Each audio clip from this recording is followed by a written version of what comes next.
just a quick introduction to everybody. Coffee Humans, finally we are able to connect, and Divya Jaishankar is live, the founder of Beachville Coffee Roasters.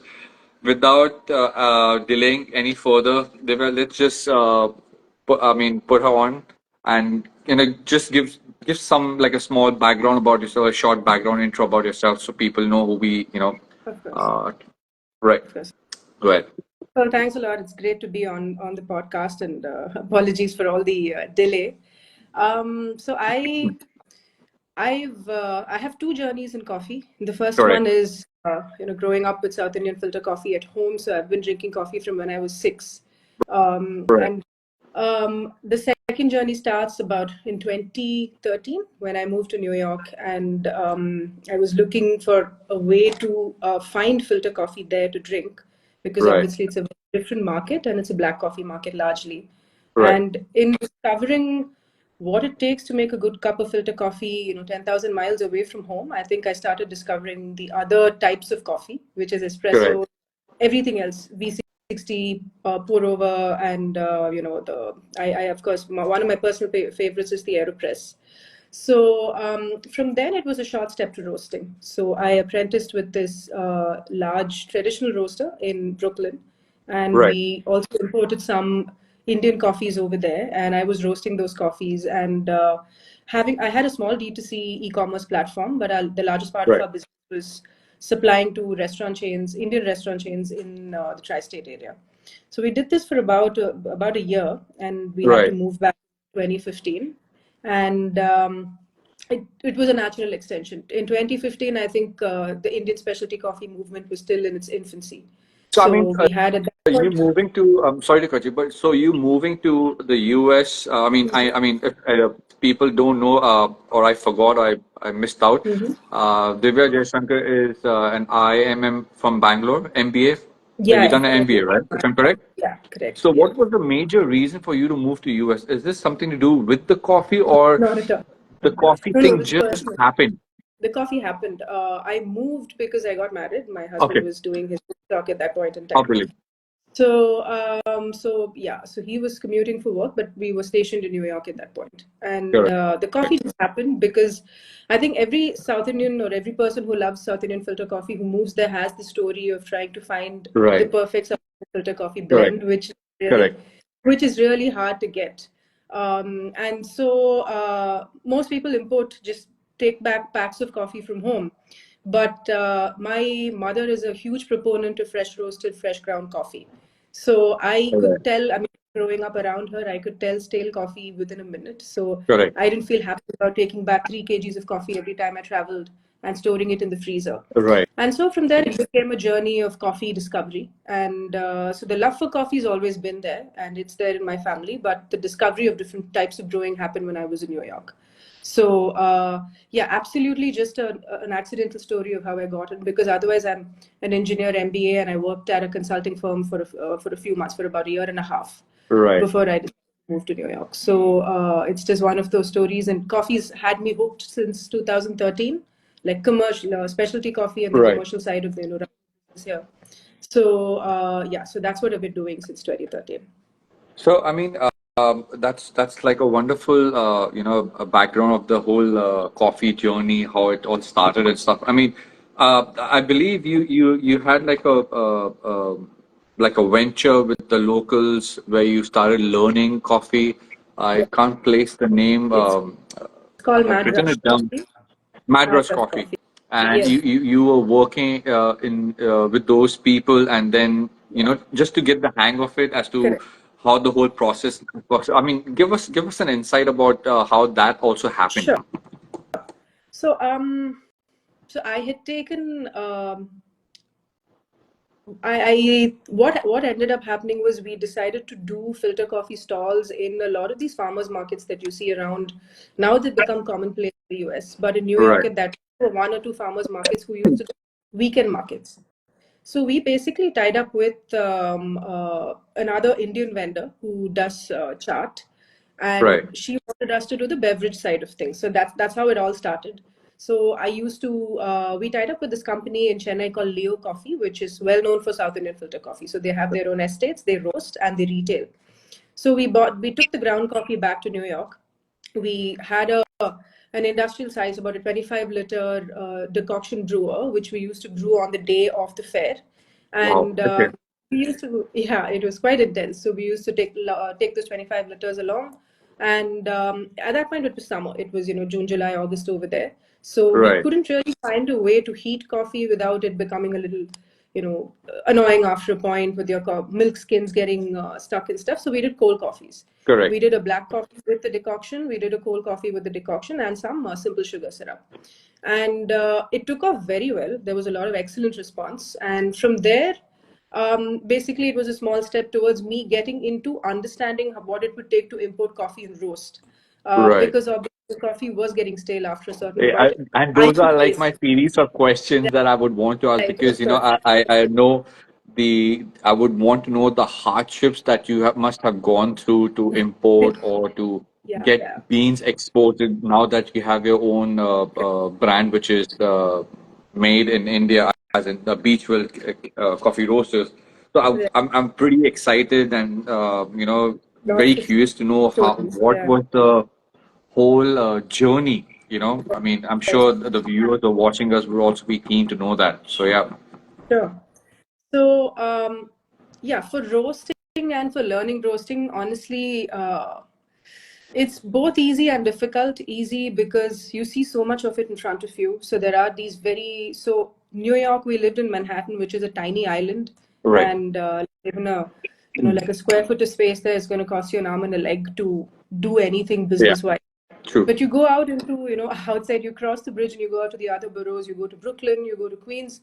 There are very large warehouse-like spaces where people are actually doing coffee in a very, very big way.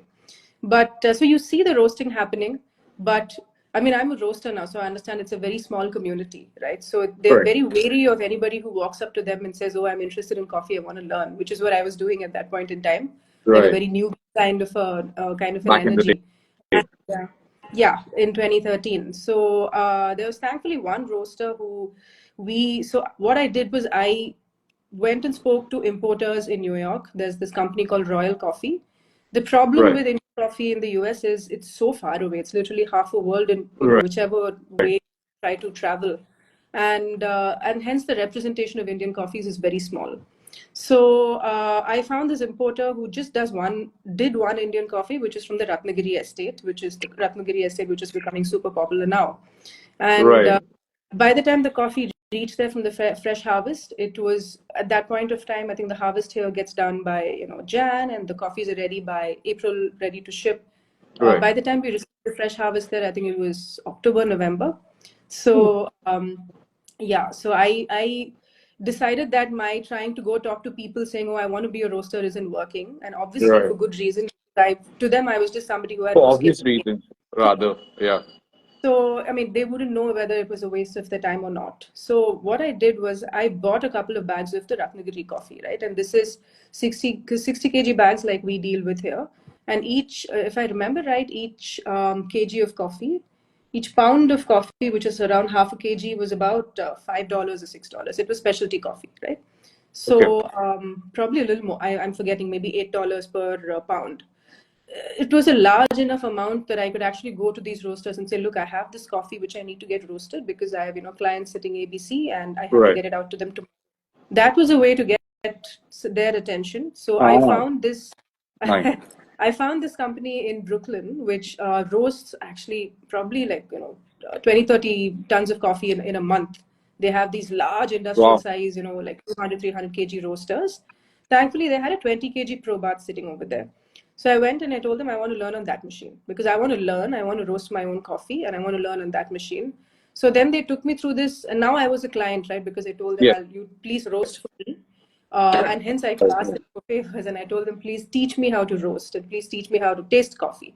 So we used to do these, early morning treks across the bridge to go to Brooklyn, and we used to have about 50 coffee cuppings. I mean, 50 cups of coffee tastings about 3 or 4 times a week.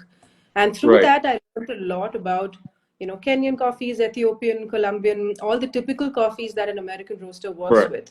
And I also learned pretty in a lot of detail what it takes to be a specialty coffee and why that makes a difference. So that happened. I tasted a lot of coffee, enough to be able to tell the difference between geographies and between processes. Right.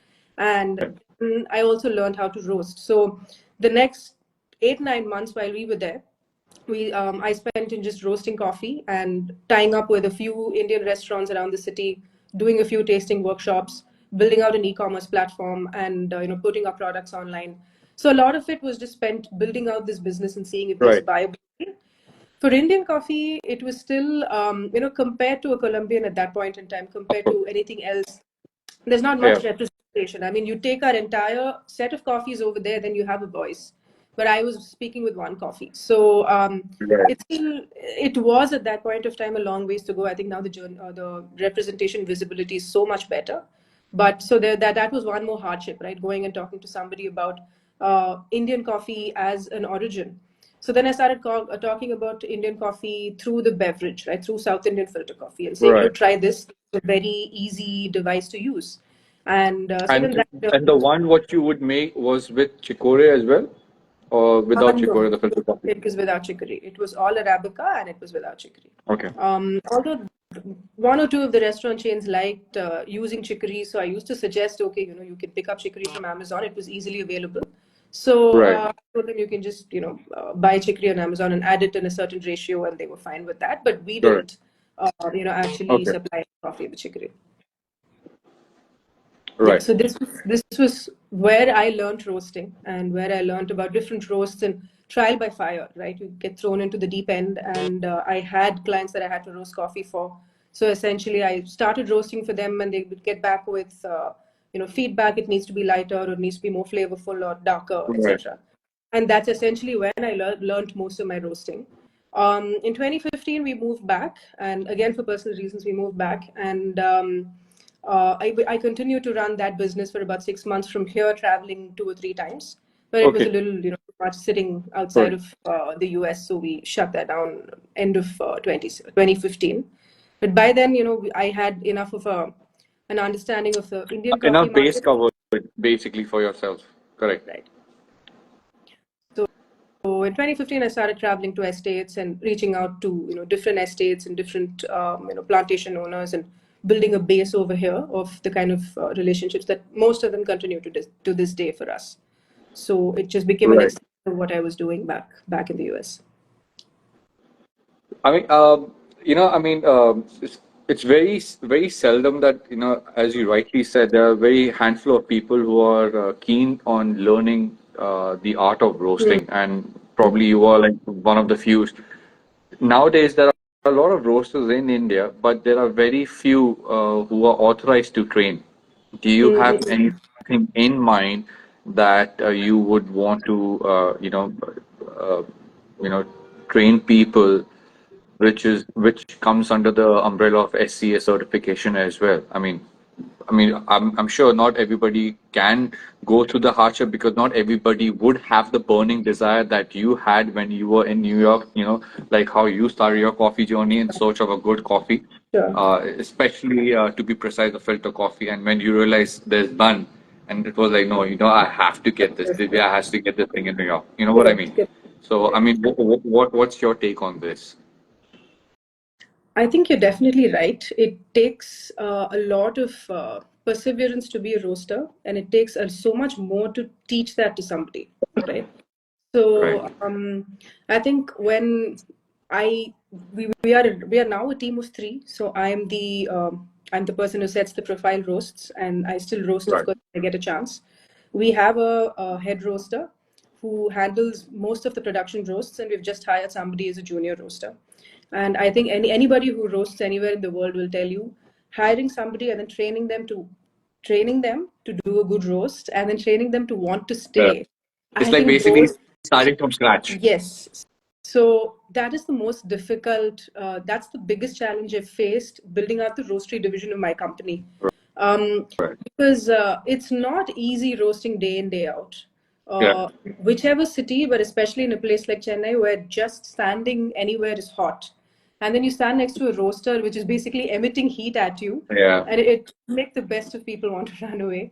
True. So it takes that accountability to somebody else, to something else, to a greater cause or a greater desire to want to be that person, right? So Right. I think what in my mind, I'd love to train. So there is definitely the idea that, a few years down the line, I'd love to have an academy, which will of course be SEA certified, because that holds us to a certain standard, and Right. also tells people who wants to train with us if that standard. But Right. that idea is there. But in my mind, I have a number of number of roasters that I have to train before I can allow myself to get there. Right? About, Right. let's say, maybe I four or think I'll be five. one of the students for sure. I think I'll be one of the Would students love for to sure have you. when it Love comes to, to roasting. Yeah. for sure. Because whenever I get an opportunity to visit my friends, roaster, roastery, like, they're like small roasteries. Right. I'll be just sitting there, just trying to understand, try to, put my hands and try to play around with Right. it. But of course, I would not want to spoil the whole thing.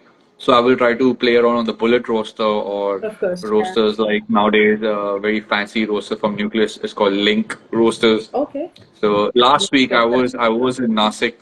We did about 100 coffees cupping. Oh, lovely. It was like blind cupping 100 coffees for 2 days, Nice. non-stop.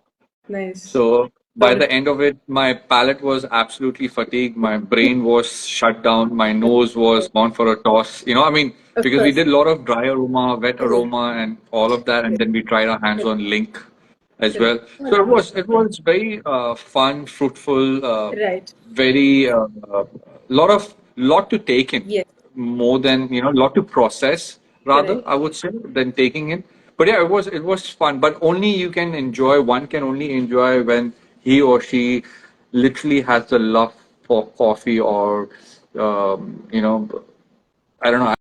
I don't know what's the word you use, but a person can only do when they enjoy doing Of what they course. want to do. Of course. Probably, I mean, in terms of coffee. So yeah, I Also, mean, it's also, it's not just the coffee, because as you get into, I mean, the coffee is of course the end product, but I think as I've grown as a roaster and had more experience, it's so much also about troubleshooting. right. It's about learning the roaster as a machine, and in the same way as, I don't know, a race car driver learns about the mechanical aspects of True. a race car.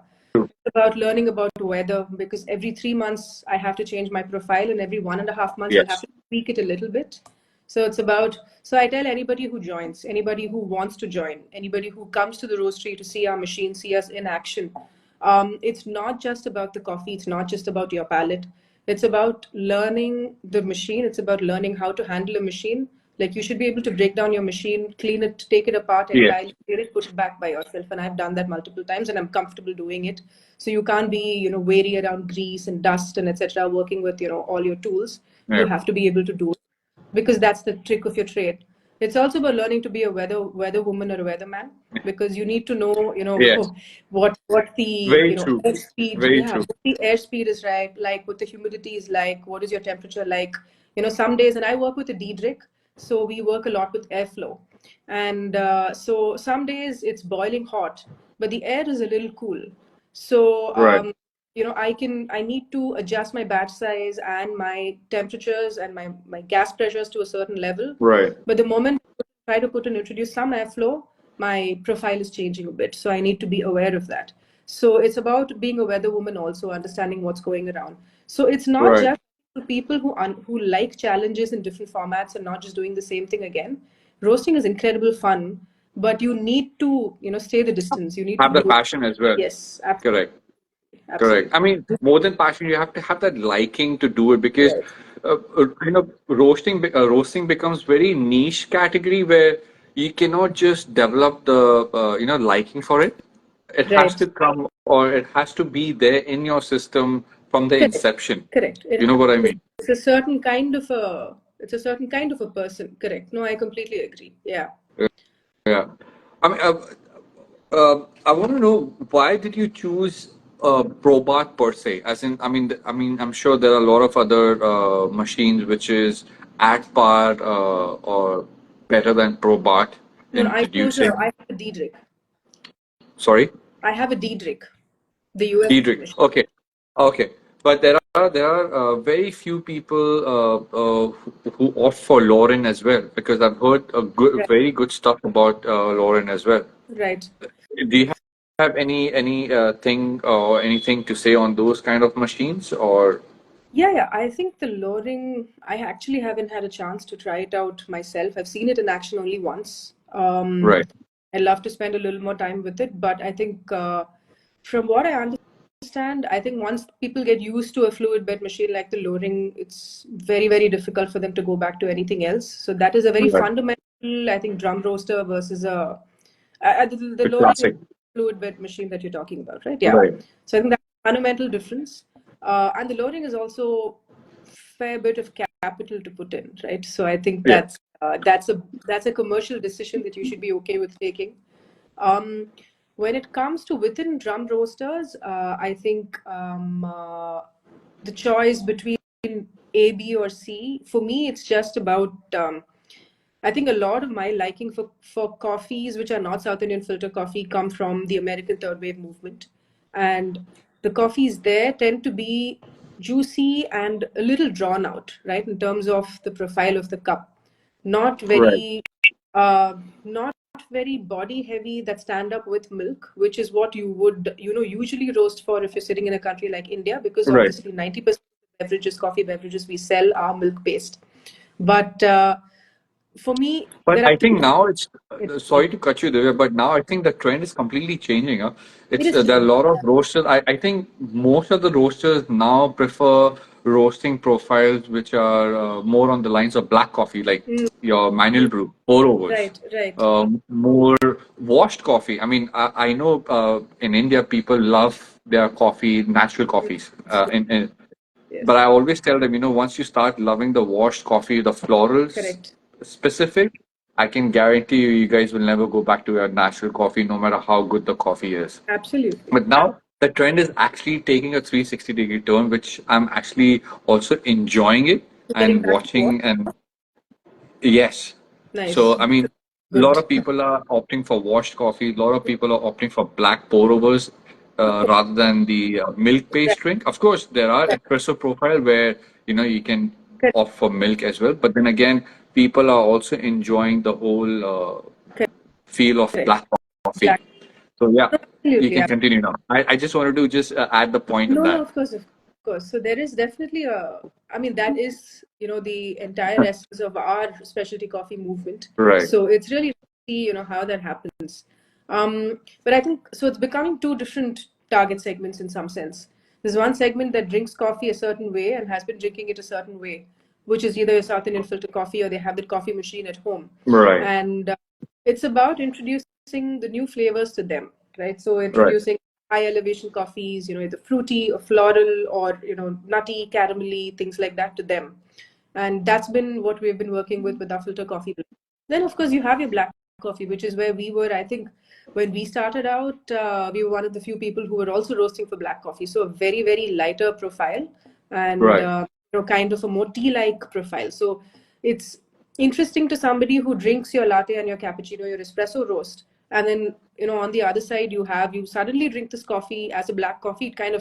It's very interesting. It shocks you sometimes, which is what drew me right. to in coffee roasting in the first place in this journey, in the specialty coffee journey. So that trend is for sure it's growing. A lot of people brewing at home, a lot of people brewing for black, roasting for pour overs and roasting for lighter roasts. Right. So that's definitely happening. But I mean, at some level, I think we are a country of lattes and cappuccinos also. When we walk into a Uh, cafe, it becomes a very easy choice off the menu. Even if it's not probably the best coffee on that menu, it becomes an easy choice. but I think I would not completely disagree on the point what you mentioned, but then again, uh, the trend is actually changing.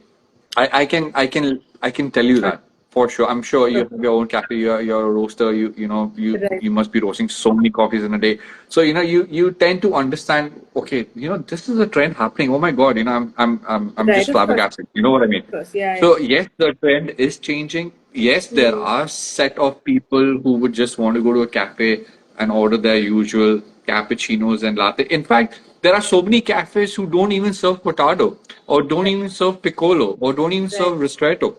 because Right. they are oblivious to it that there are these kind of drinks which is available. But then again, it's not their fault either. I mean, a person who's running a cafe Okay. either is just running a cafe from a commercial perspective, or running a cafe, but probably in some way in the journey of his life has just lost interest.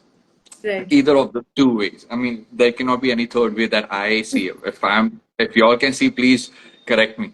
But yeah, coming back to your journey, I wanted to know, Divya, what are the hardships that you had to go through? When you started your own Beachville coffee roasters in India, and especially when I say hardship, is in terms of green beans, sourcing green beans, because I know in India I would not want to name anything, and I would never do that. But then again, there is this XYZ that wants to control everything when it comes to supplying of green beans, or like having a monopoly kind of thing. So I wanted to know on those grounds the hardship, how Okay. you managed. So there are two phases for me, because specialty coffee, in the sense that you talk about, where the consumer is very focused on black coffee, focused on interesting trends in coffee and innovations. For me, I see that kicking off from 2020. So the sourcing post 2020, when we've seen a mushrooming of roasters, is very different from pre 2020. So I started kind of guinea pig roasting for friends and family around 2015. So 2015 to 2020, sourcing was interesting in the sense that nobody initially, definitely for the first 2 years, nobody could believe that I would want to buy specialty coffee. So when I called up, and I literally used to go through all the lists of Coffee Board has this really useful kind of fine flavor award that they do every year, Right, where different estates can submit their coffee and they grade it. So they grade 16 different coffee growing regions in the country, right, and so they find out which are the estates, what are their phone numbers and things like that. So I used to literally go through those for the previous 5 or 6 years.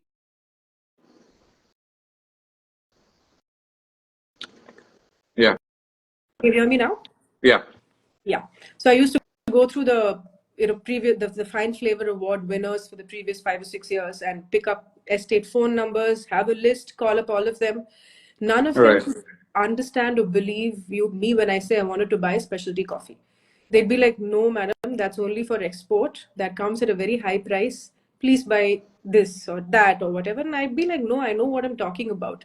So initially, it was honestly more about convincing people that, okay, I understand when I say specialty coffee, I know what it means and I'm willing to pay that price, because that would be the next question. It'll cost a right, lot. Are you okay paying? And I'd be like, I'm okay paying because I know what I'm asking for. So the first 2 years, anytime I called anybody, they would be it would be a fight to convince them that I'm buying specialty coffee for consumers in India. That would be the third thing. Madam, your whatever blah blah you are buying, but will your customers buy? When you roast and sell it to them, you will have to price it at whatever, because at that point of time, again, filter coffee blend or any coffee that people would buy would be 500 rupees a kg, 600 rupees a kg max, right? So I would have to convince them first to let them sell to me. It right. was kind of a reverse relationship where the customer is convincing the vendor. Yes, So that was the first 2 3 years. Post 2020, what has happened is, in the hardship in sourcing, is just the enormous amount of demand, right, for beans, especially beans estates that have marketed themselves very well, that have become the talk of the town, and that have captured a lot of attention through a lot of very I mean, and I'm saying rightly so. I'm not saying marketed themselves well in a negative way. I think they've just found a way to connect with their yeah, customers really well. And the customer is two tiered. One is obviously the estate's direct customers, the roaster, but they have also managed to and somehow move beyond the roaster and talk to the direct customer, which is the final consumer of the beverage, and say, look, my estate has ABC. I think we are an excellent estate. We sustainable. So yeah, they tell a story that resonates with the final drinker. So and there are very very few of those estates, and then there is a larger belt of estates which are also specialty coffee. And So, when I have tried to reach out to some of these estates which have become very Insta friendly and, very popular online, it's always been a bidding war. And I'm at the end of the day a commercial enterprise. So sometimes I dropped out of those bidding wars because beyond a point, the prices weren't making sense.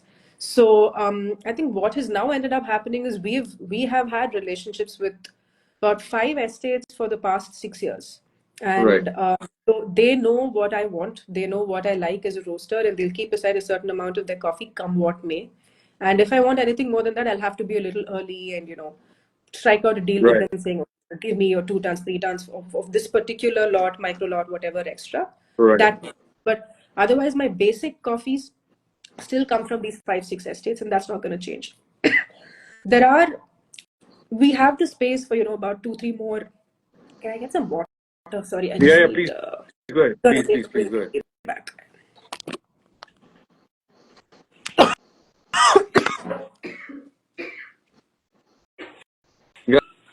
Guys, if you have any questions that you want to throw at Divya or myself, please feel free to do so. I did come across a question sometime back. Just hold on, I'm just trying to check that.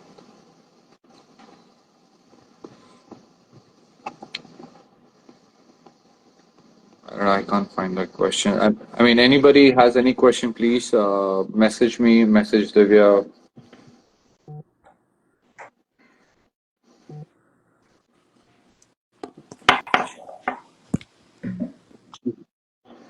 You feeling okay, Divya? Yeah, I am Better? just recovering from a cold, so my throat is a bit Ah, off. shame. Okay. So, where was I? Yeah, so we have our basic relationships in place, and beyond that, if there are estates that are interesting, the way we typically work with estates, and I'm generally open about this with any new estate, is we try to build out a relationship with all of them, because Right. that when there is trust on both sides. I think we evaluate estates as much as they evaluate us, and I think both are fair. They need to know that we are good people to do business with, and that we respect the coffee, and vice versa. So in that perspective, we always take small amounts of coffee in the beginning, in the first 1 or 2 years, and then test it out. And if we are still happy with the quality of the coffee, the quality of Right. the consistency, which is another very important thing when working with any estate, then we slowly increase our offtakes from them every year. So we also obviously we have about our 6 basic coffees that we offer every year. Then we have about Right. 4 which the slots are open for estates which are interesting for us to look at that year, and that may keep churning. There may be some churn in that depending on how it is to how the coffee is, how the consistency is, and so on. This year we also imported some coffees. Um, Right. we I imported the know. Ethiopian, the Colombia. Yeah, I can't So wait to try them, but yes, hopefully next week. yes, Yeah. definitely. So the Colombia La Esmeralda and the Finca Betty from Honduras.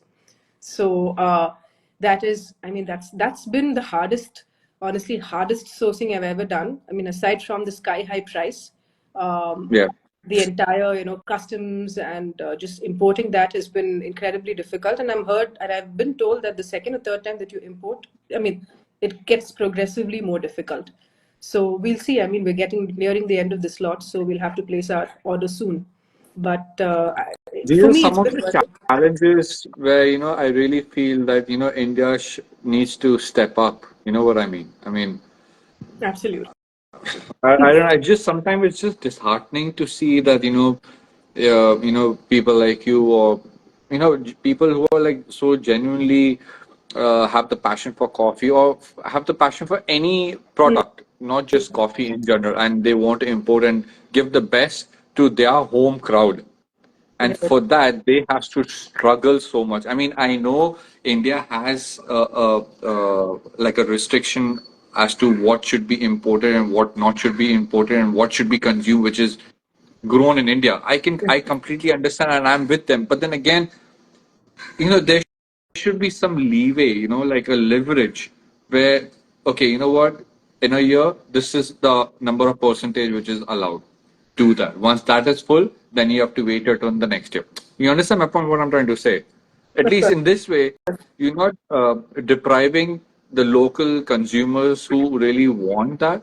I mean, there are times, I want to order coffees from, I mean, I order a lot of international coffees. And I just, when I, order, and I just hope and pray that it just doesn't get stuck in custom. Right. Even if it Right. gets stuck in custom, I hope and pray that even if they cut open it, please seal it properly. Yeah. There are Yeah. times that I've got coffee which sheer negligence. That's It's unfortunate. just open and I've wasted so much money. Right. So my blood boils, and then what happens is that I tell my friends or family member, just carry it. I don't want to pay customs. Right. Right. That's, Of course. I mean, then that's what people will do. You know what I mean? No, We have. absolutely. No, I think we are still in the nascency with respect to importing coffee, to understanding the 360-degree, I mean, the Right. kind of ecosystem that a very healthy coffee market can help. Right. Because, like I've been, I think the coffee, specialty coffee movement in India is about 10 years old, but it's really only in the past 3 or 4 years that it has caught attention. And by Yeah. attention, All I mean due to COVID. absolutely. And by attention, I mean attention from customers, attention from maybe the VC markets, attention from journalists in the media, attention Right. from Indian coffees abroad. So it's very interesting because I think there was this I think viral video a few years back of I think either a Costa Rican or Ethiopian, some cocoa farmer for the first time in his life actually tasting chocolate made from that cocoa but made outside the country and brought back. So for him it was very interesting to see that the cocoa that he had grown had become something so tasty. So for us, in some sense, I think the effects of this market, the effects of specialty coffee, the effects of intense amounts of consumer interest, first is only now trickling down to the farmer, because Right. it's only now that I feel like fair prices are being spoken about, and Yeah, specialty because coffees bring everybody is now raising their voice. You know what? exactly Everybody is getting for sure. educated. Everybody is getting to know from the international packaging, and there's so Correct. much hype. Correct. So people are actually updating themselves, and Correct. then out of 10 people, probably there'll be 4, 5 people, or 6 people Correct. that will be genuinely concerned for the farmers. You know. Exactly. So, if I, as a specialty roaster, go out and charge a certain amount of money, I'm very transparent about why it has to be a certain amount of Correct. expensive. Some people believe it's too much, some people believe it's okay, etc. But that's fine. Not everybody has to be everybody's customer at the end of the Of day. course. But I'm very clear and I'm very transparent, even with my farmer partners, that I never negotiate. I never negotiate. Period. Right. I trust them enough to give me a fair price. I know how the prices are increasing, Right. and if at the end of the day they quote me a certain price, I'm okay with that, because I know the kind of hardships that they're going through, especially with climate change. True. So it's only now that they are understanding that okay, they can actually command a certain price, and that market is correcting itself first now. And they are seeing, I think, the World Coffee Conference that we had last year in Bangalore in September I was was an there. eye-opener. It was lovely. Yeah, it Yeah. was. We had a stall at the Brew Bar, and I don't. This was on the last day, so Okay. yeah. I don't know if you had a chance to. I don't remember running into you over there, but I think that was an eye opener for people especially in farmer partners and all of them, people in the supply side of the Right. coffee industry, because they saw such large footfalls. Right. It was huge. It was well attended. It was attended by people across all walks of life. So for the first time, they could see people actually being that interested in coffee, sitting Right. somewhere removed from, sitting in the estate, sitting removed from metro cities in the country. It's very hard to actually imagine that coffee has become such a big deal, right? So True. I could see, as a buyer, I could see MOQs fall. Like, for example, if you have coffee packaging or if you have some other coffee tools, I could see MOQs literally falling over the 3 days, Wow. because they saw that there's a market. And this has again been one of my biggest hardships, that MOQs, if I go to somebody and say, I want, these craft paper bags, Guys, MOQs. if people don't know what's MOQ, MOQ is minimum quantity order, right? Yeah. So if you Yeah. if you buy coffee bags from somebody, minimum order quantity used to be 10,000 bags, 5,000 bags. Right. And as who was a small business at that point, a lot of my capital gets locked up, right? So, Right. Of course. but of course, I understand from their point of view that they don't know if I'll come back to them. They don't know if I'll last long enough to come Yes. back to them for the second order. So Yes. that particular conference, the World Coffee Conference, solved that problem in so simply. I mean, I'm sure it was a lot of hard work, but so easily for everybody, bringing everybody to the table. So you have your buyers, you have your sellers, you bring them all to the same table, and problem is sorted. So now people know that okay, if not this roaster, somebody else. If not Yeah. that buyer, somebody else. So it's really nice to see. So it's only now that we're all beginning to see the potential of the coffee industry. And I came into this business in India knowing this because I've seen the massive potential, in the US and in Europe. Having lived there for a few years, having traveled a lot, but I think it takes a while to see, right? When it's still very new to you, and many people are still understanding what are the different brew methods or different coffees, what you can Right. talk about. It's only now that people are realizing the potential, and then slowly it starts opening up. And so I'm hopeful. I mean, I'm hopeful, and I can't do anything else other than be hopeful that things are going to change and regulations are going to change. But we'll hope for the best. Uh, when you had your time span of time that you spent in US and New York, and when you got back to India, Hmm. do you see what are the difference and the hardships or the challenges that you see uh, if I have to compare these two cities in terms of how far or how behind are we in terms of technology when it comes to everything which is under coffee, when it comes to roasting, when it comes to like for instance how good is the washing station or the drying bed or the greenhouse kind of thing, everything related to coffee. How is India now catching up? I mean, I know there are a couple of name in the coffee industry that is at par.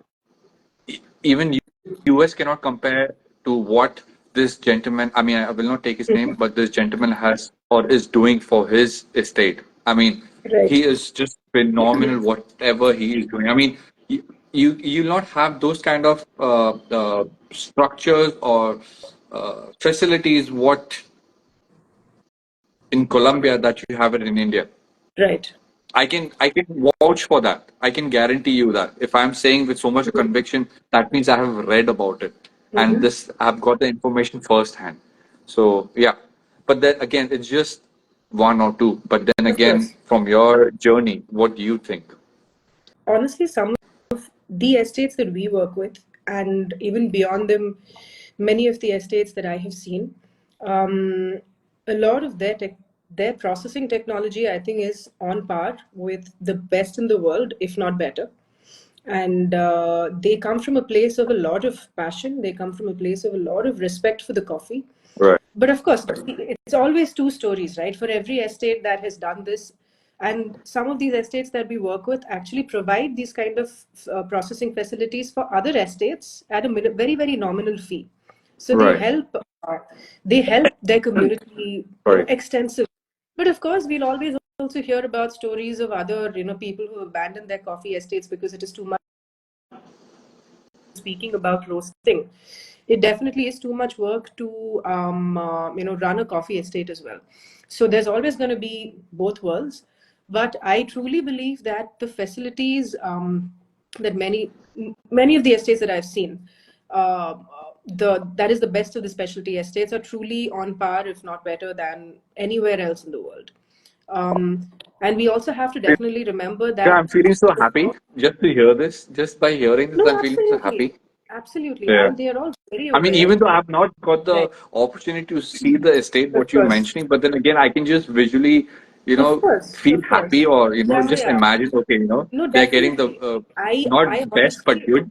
absolutely. Sorry to cut you off, but I honestly have been thinking about doing a coffee tourism kind of a package with Beachville where, we can do Right. like a guided tour of an estate for 2 to 3 days because there's so much to see and so much to learn. Brilliant. And Yeah.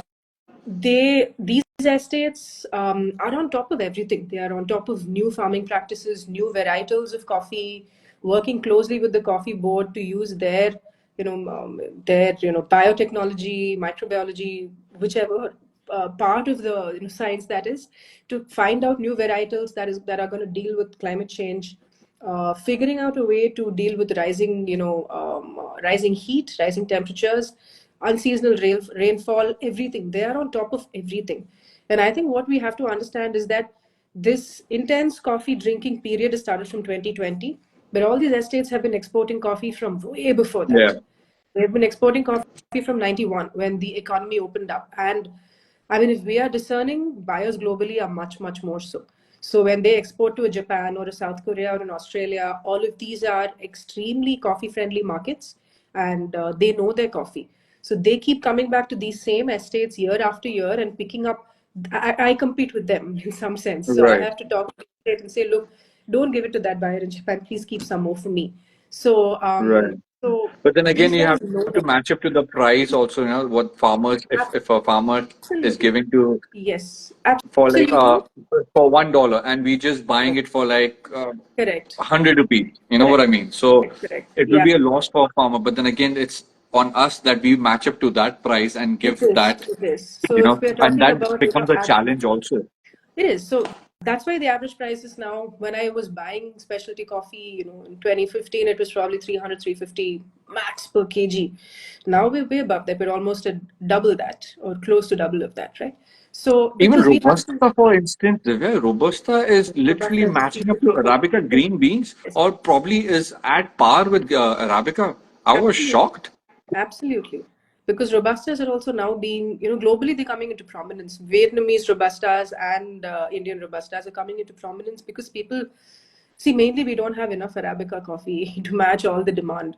So people are Right. finding out, they're kind of, branching out to what other coffee we can drink. And Indian Robustas are excellent. So yeah, so basically a part of it is the prices are increasing to match up with whatever farmers are making in exports, and a simple part of it is shipping within India is so much easier Yeah. than going through the whole export process. Containers worth, what happens if one container gets damaged, whatever, what have you. Right. So definitely a lot of farmers, especially farmers who are beginning to get into specialty processing, small holdings, for farmers with small holdings, for whom it makes a lot more sense to sell internally. All of them are coming into a lot more prominence because they see the potential of the market. They see Right. demand, right? So, so yeah, and I think all of them come to it with a huge sense of responsibility and accountability and a huge sense of passion. So they're all always very, very on top of it, on top of the best technology. And most of them that I've spoken to, do it because they understand the weight of it. They understand coffee. They understand, they Right. love it. So, and Right. especially when you have supply, like demand side also making sense. When you have your consumers also willing to pay those kinds of prices, why not? Right? Because Of so far, course. I think that was the mismatch, but now it makes sense. Of course. Okay. I have few more questions, but this has been very interesting. We just been talking and sharing knowledge nonstop. For sure. What's the current or new coffee that you're working on, which is not out yet? I want to know. Yeah, I think I told There has to be something that you're working on, or for that matter, any roaster you. is always working on something, doing their own R&D. So yeah, I'm that a curious kind of guy who Absolutely. wants to know everything now. Absolutely. So we're doing two things. We are trying to access new coffees globally, trying to get coffees from there's actually somebody that we're talking to from Laos who has a small coffee holding there that we're trying to bring coffee in from there, and we're working with different farmers to this estate this season to work with different ferment periods, ferment times. Like I told you, last season we have a little bit of coffee from Barbara Estate. Right. Sri Lanka's coffee, which Sure, is yeah, the sure. 72-hour ferment, Gem which of a guy. Yeah. it's incredibly well received by our customers within the cafe. So we haven't even had enough to put it up on our website, right? So Right. so like that, we're working with farmers on different micro lots with different processing and different ferment periods. We're also working on a couple of new product lines. One is we've just launched our cold brew. the ready-to-drink cold brew. Oh, So that is ready, okay. available on our website. I'm working on a bottled decoction, which is always my first love. So decoction on the go. Uh, the idea, of course, is to get it to 99% of what you would brewing at home. So that is what Right, we're working.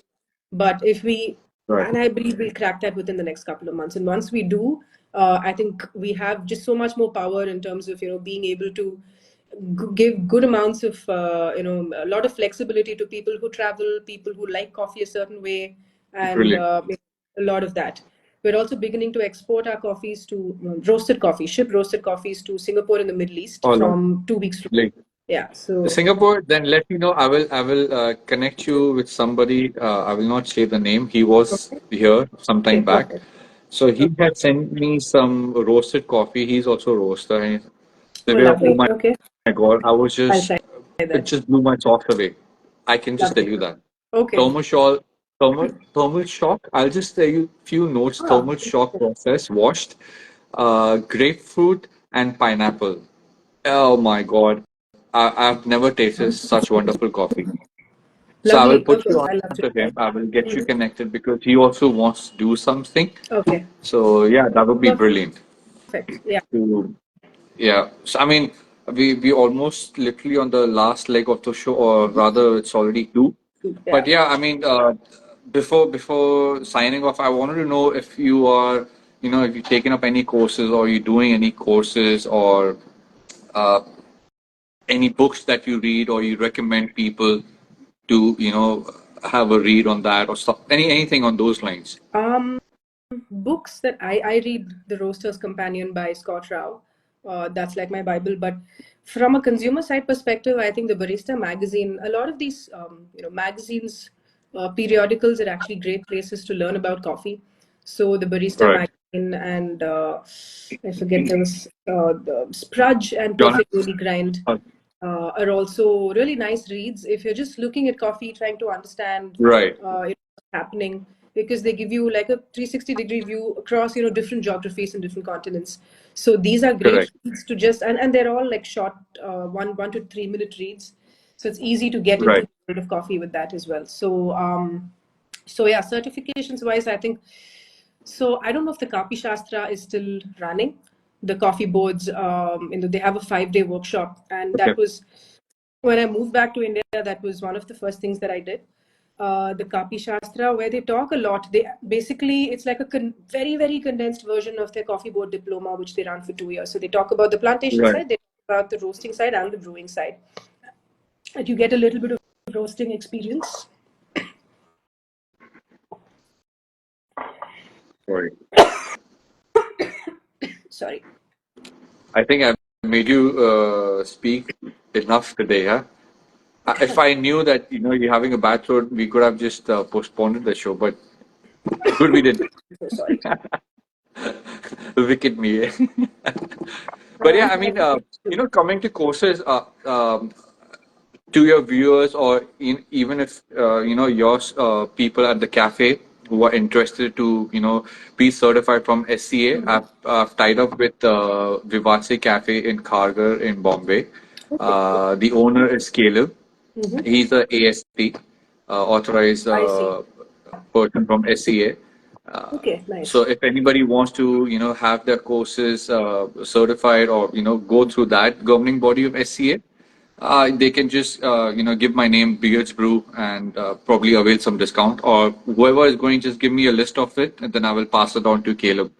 I'm sure. I mean, that's what I can do best, in terms of giving back to the community. So I try to reach out to people, give some kind of discount or whatever, Mm-hmm. so at least people can make the most of it. Perfect. So yeah, uh, Sounds great. coming And to if the somebody has, conclusion, any word of wisdom that you would want to give to the viewers, to people who are just starting off into coffee, Divya? starting off, just drink as much coffee as you can. I think experience is the best teacher, honestly.